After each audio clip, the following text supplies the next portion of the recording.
In which language would you like to take both?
Sri Kartavya Vishwakarma, who stand elected for Kolkata South constituency of West Bengal, will now take oath for affirmation.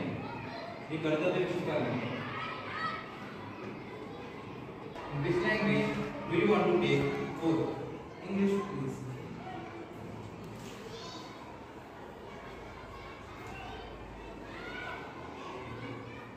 I, Kartavya Vishwakarma, having been elected a member of Lower House of Youth Parliament, do swear in the name of God that I will bear faith and allegiance of the Constitution of India as by law established, that I will uphold the sovereignty and integrity of India, and that I will faithfully discharge the duty upon which I am about to enter.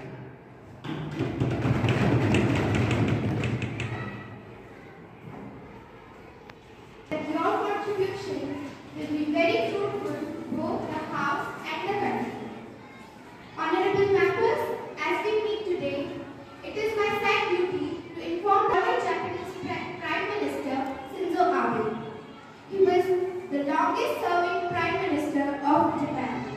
He was born on 21 September 1954 and died on 8 July 2022. His most famous policies were the economic policies, which were famously called Abenomics. He was instrumental in strengthening the India-Japan bilateral relations. His contribution had been recognized by awarding him the Padma Vibhushan in 2021 and Netaji Award in 2022. मैं Shri Shinzo Abe जी के निधन को लेकर बहुमुखी प्रतिभा वाले इस व्यक्ति के संपर्क में आने का मौका मुझे मेरे द्विपक्षीय संबंधों को मजबूत बनाने में शिंजो आबे जी का एक महत्वपूर्ण हिस्सा है।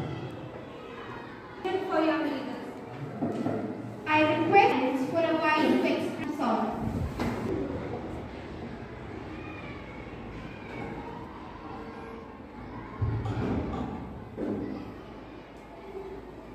May convey the message of condolence to bereaved family.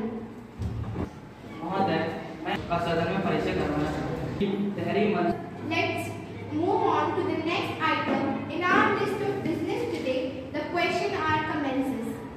Number 201, Miss Mantasha Khan. महोदय, क्या भारत की रक्षा मंत्री यह बताने का कष्ट करेंगी कि अनुच्छेद 370 हटाने के बाद जम्मू कश्मीर में आतंकवाद के कारण हो रही मौतों और अशांति के माहौल में कोई कमी आई है या नहीं?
Next question.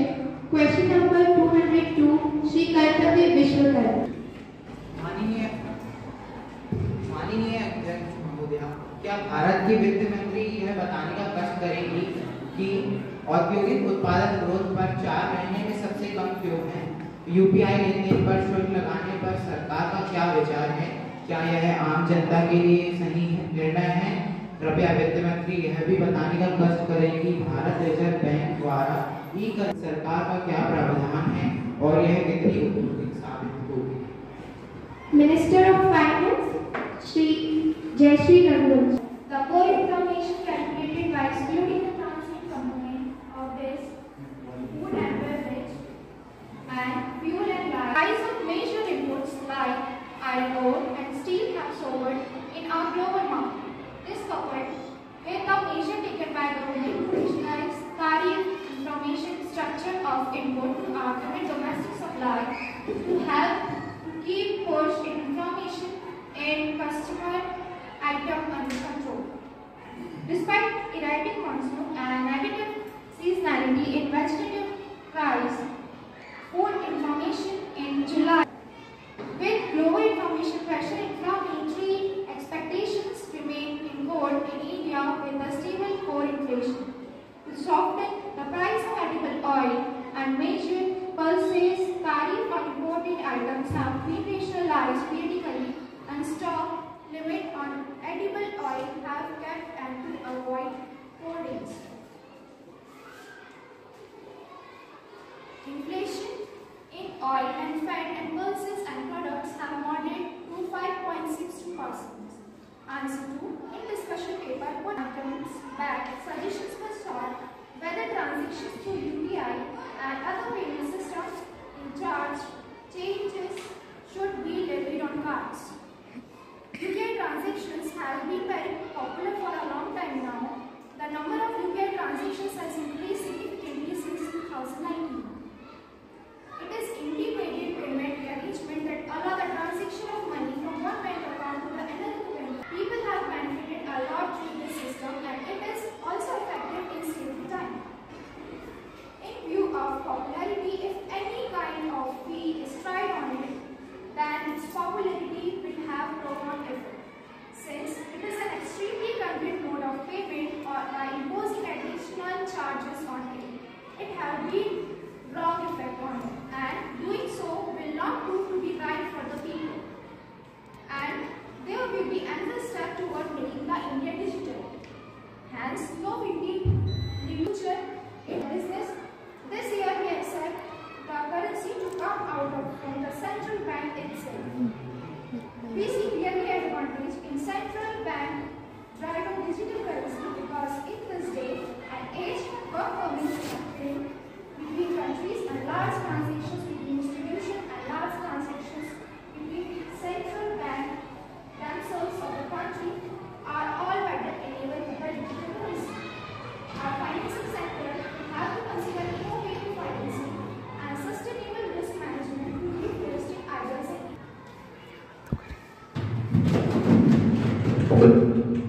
Next question 203 Shri Arush Bhalani. माननीय अध्यक्ष महोदया, और यदि नहीं तो उसके क्या कारण हैं? क्या सरकार की जनजातीय क्षेत्रों के खिलाड़ियों को बढ़ावा देने हेतु नई युवा कार्यक्रम और खेल मंत्री श्री सुश्री प्रेरणा तावड़े और पहाड़ी क्षेत्रों के लिए खेलकूद, खेल और खेल संस्थानों के विकास सहित खेल के विकास का उत्तरदायित्व मुख्य रूप से राज्य, संघ राज्य क्षेत्र की सरकारों का होता है। केंद्र सरकार महत्वपूर्ण कमियों को दूर करके उनके प्रयासों की पूर्ति करती है। केंद्र सरकार जनजातीय और पहाड़ी क्षेत्रों सहित पूरे देश में खेल संस्थानों को बढ़ावा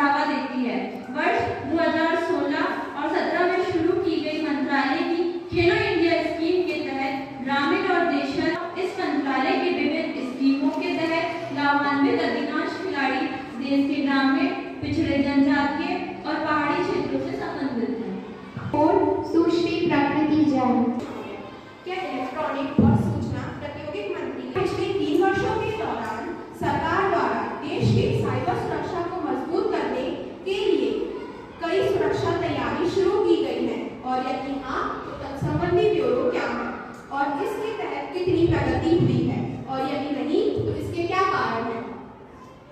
इलेक्ट्रॉनिक्स और सूचना प्रौद्योगिकी राज्य मंत्री श्री शशांक विश्वकर्मा। सरकार इस बात की सुनिश्चित करना चाहती है कि भारत में विश्वसनीय और जवाबदेह हो। 80 करोड़ से अधिक भारतीयों के इंटरनेट से जुड़े होने के कारण भारत दुनिया के इंटरनेट से जुड़े सबसे बड़े देशों में से एक है। सीमाहीन साइबर स्पेस के साथ इंटरनेट के तेजी से विकास सहित साइबर सुरक्षा की घटनाओं में वृद्धि एक वैश्विक नेताओं द्वारा ऐसी रिपोर्ट के निष्कर्ष आमतौर पर इनके उत्पन्न होते हैं और ऐसे डेटा का विवरण उपलब्ध नहीं होता है, इसलिए सत्यापित नहीं किया जा सकता। भारतीय कंप्यूटर आपातकालीन प्रतिक्रिया दल द्वारा दी गई रिपोर्ट और ट्रैक की दी गई जानकारी के अनुसार वर्ष 2020, 21 और 22 के दौरान क्रमशः कुल 11,58,208, 14,02,809 एवं 6,74,021 साइबर सुरक्षा घटनाएं देखी गई हैं। भारतीय कंप्यूटर आपातकालीन दल को उपलब्ध कराए गए लॉग के अनुसार जिन कंप्यूटरों से हमले होते हैं उनके इंटरनेट प्रोटोकॉल पते चीन सहित विभिन्न देशों के। दूसरे प्रश्न के संदर्भ में सरकार ने राष्ट्रीय साइबर सुरक्षा रणनीति का मसौदा तैयार किया है, जो समग्र रूप से राष्ट्रीय साइबर स्पेस की सुरक्षा संबंधी समस्याओं का समाधान करता है। साइबर सुरक्षा रणनीति का दृष्टिकोण भारत की समृद्धि के लिए एक सुरक्षित, संरक्षित, भरोसेमंद, लचीला और जीवंत साइबर स्पेस सुनिश्चित करता है। धन्यवाद। Now, question hour ends here, and the paper will be laid down.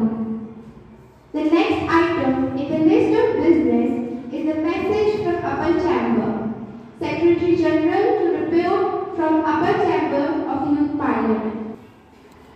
Madam, I have to report the following message received from the Secretary of Upper Chamber of Youth Parliament in accordance with provisions of the Payment Gratuity Amendment Bill 2020, which has passed by the Upper Chamber and its sitting held on 22nd March 2020.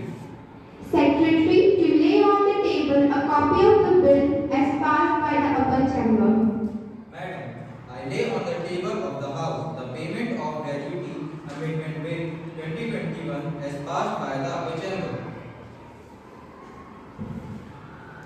Now, the House will take up the next item in the list of business, calling attention motion सुश्री भक्ति संगोतिया। माननीय महोदय जी, आज हमारे देश में राष्ट्रवाद के मुद्दे को देशभक्ति के अल्पसंख्यक वर्ग असुरक्षित महसूस कर रहे हैं। देश भर में असहिष्णुता बढ़ती जा रही है। इन मुद्दों पर हमारे सत्ता पक्ष के मित्रों के क्या विचार है? सरकार अपना रुख स्पष्ट करे। मिनिस्टर ऑफ माइनॉरिटी अफेयर्स सुश्री तहरीक मंसूरी। हमारा देश भारत है, नदी को लिखा भूगोल पर हमने हमारा चित्र बहुरंगा। माननीय अध्यक्ष महोदय, हमारे देश में 1600 बोलने लोग निवास करते हैं। कुछ समुदाय पौधों की परमात्मा को मानते हैं, तो कुछ लोग परमात्मा के अस्तित्व। भारत हमारा संविधान, हमारी आईन, हमारी हजारों वर्षों की जो सांस्कृतिक विरासत है, हमारी अभिव्यक्ति है।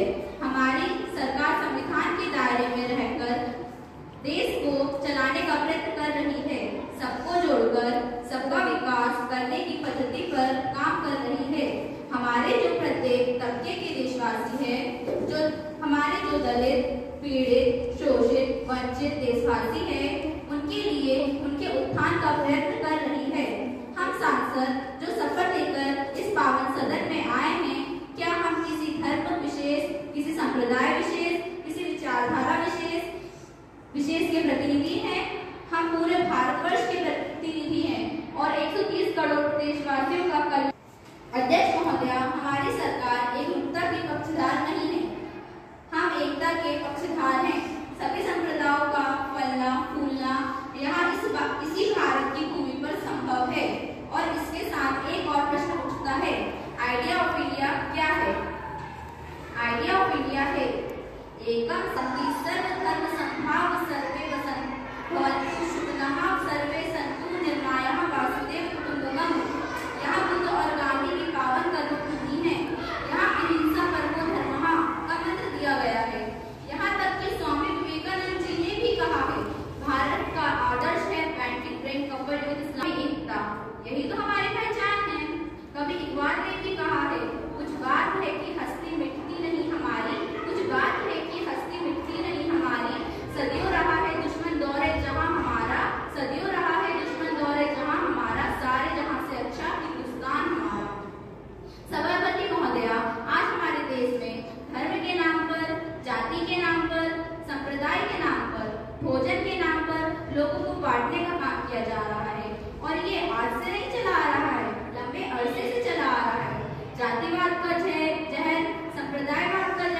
अलगाववाद के मुद्दे पर, नक्सलवाद के मुद्दे पर संगठित है और होना चाहिए।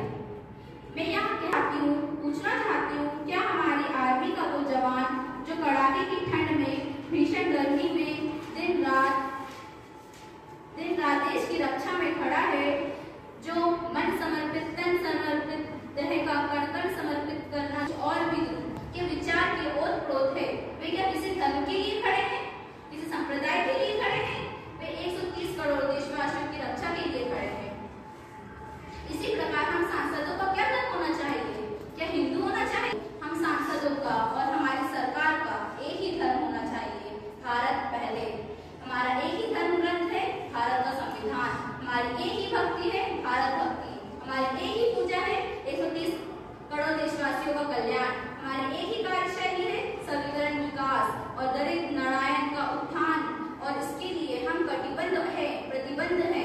अंत में मैं माननीय सांसदों से पूरे देश से पूछना चाहती हूँ, क्या हिंदुओं को मुसलमान भाइयों के साथ लड़ना है या मुसलमान भाइयों को हिंदुओं के साथ लड़ना है?